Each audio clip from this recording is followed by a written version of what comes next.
Um dos exemplos mais recentes é a lei sancionada na semana passada pelo governador de Ohio, o republicano Mike DeWine, que proíbe abortos a partir do momento em que seja possível detectar batimentos cardíacos no embrião, que ocorre em torno da 6ª semana de gestação, quando muitas mulheres ainda nem sabem que estão grávidas. A lei deve ser contestada na justiça e tem poucas chances de entrar em vigor, já que a Constituição americana garante o direito ao aborto até o ponto de viabilidade fetal, a partir do qual o feto pode sobreviver fora do útero, que varia, mas ocorre geralmente em torno de 24 semanas de gestação. Mas, mesmo sob o risco de uma batalha judicial, Ohio é o terceiro estado a aprovar uma lei do tipo neste ano, depois de Kentucky e Mississippi. Dakota do Norte já havia aprovado lei semelhante em 2013, e Iowa, no ano passado. Na Geórgia, a legislação aguarda apenas sanção do governador. Propostas semelhantes estão sendo consideradas em pelo menos outros 11 estados. Até agora, nenhuma das chamadas leis de batimentos cardíacos entrou em vigor. Em Ohio e Mississippi, estão previstas para julho.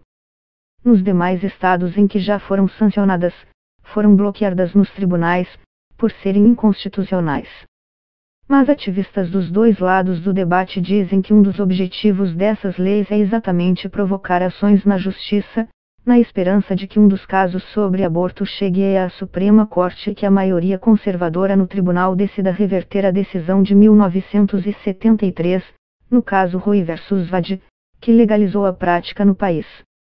O próprio governador de Ohio reconheceu, na cerimônia de assinatura da lei, que o objetivo era fazer um argumento pela reversão do precedente legal existente.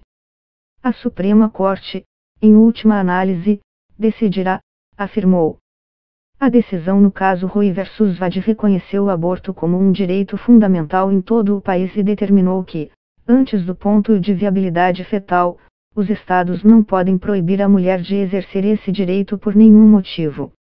Mas como depois desse ponto os estados podem regular o aborto, exceto quando for necessário para preservar a vida ou saúde da mulher, desde 1973 os governos estaduais, principalmente os de maioria conservadora e comandados pelo Partido Republicano, vêm adotando uma série de restrições ao procedimento.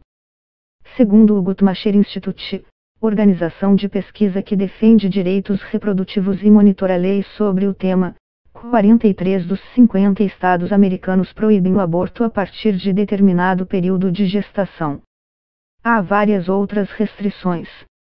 Alguns estados impõem determinados períodos mínimos de espera, aconselhamento obrigatório ou, no caso de menores, necessidade de aprovação do pais. Outros aumentam as exigências sobre as clínicas. Mas, até recentemente, essas leis estaduais buscavam restringir o acesso ao aborto sem, no entanto, contrariar frontalmente a Constituição. Agora, com a nova composição da Suprema Corte, muitos opositores do aborto acreditam que o cenário nunca foi tão favorável à sua causa, e estão pressionando por estratégias mais agressivas. Vários estados vêm proibindo o procedimento a partir de 20 semanas, quando, segundo os autores dessas leis, o feto pode sentir dor. Outros proíbem abortos motivados por gênero, raça ou diagnóstico de anomalia do feto. No Alabama, foi realizada audiência pública na semana passada sobre uma proposta que torna o aborto, em qualquer estágio, crime com pena de até 99 anos de prisão para os profissionais médicos envolvidos. Não há exceção para caso de estupro ou incesto, somente para caso de risco à saúde da mulher. No Texas, uma lei que classifica qualquer tipo de aborto como crime de homicídio recebeu audiência pública neste mês. O estado tem pena de morte para homicídio, o que tornaria possível que grávidas e profissionais médicos que fizessem abortos fossem passíveis de uma condenação desse tipo. Apesar de a proposta não ter chances de avançar, o simples fato de ter sido debatida, com 446 testemunhas em apoio e 54 em oposição, é visto como exemplo da nova onda de leis consideradas extremas, que teriam o objetivo de provocar contestação na justiça, na esperança de chegar à Suprema Corte. Em 2017, nomeou Neil Gorsuch para a vaga deixada por Tony Scalia, morto em 2016. Como Scalia era conservador, a substituição não alterou o equilíbrio da Suprema Corte. Mas, no ano passado, Trump nomeou Brett Kavanaugh para substituir Anthony Kennedy, que se aposentou. Apesar de conservador, Kennedy costumava se aliar à ala liberal da corte em diversas decisões. Kavanaugh consolidou a maioria conservadora na corte, de 5-4, e seu voto é considerado decisivo nos futuros casos sobre aborto que possam chegar ao tribunal. Com a composição da Suprema Corte, há a opinião de que talvez estejamos mais perto do que jamais estivemos nos últimos 25 anos de reverter Roe vs Wade. Caso isso ocorra, o aborto passaria a ser regulado apenas pelos estados. Alguns estados conservadores já vêm adotando leis que proibiriam completamente o aborto a partir do momento em que Roe vs Wade fosse revertida. Por outro lado, estados liberais vêm aprovando leis para ampliar o acesso, caso as proteções federais sejam derrubadas.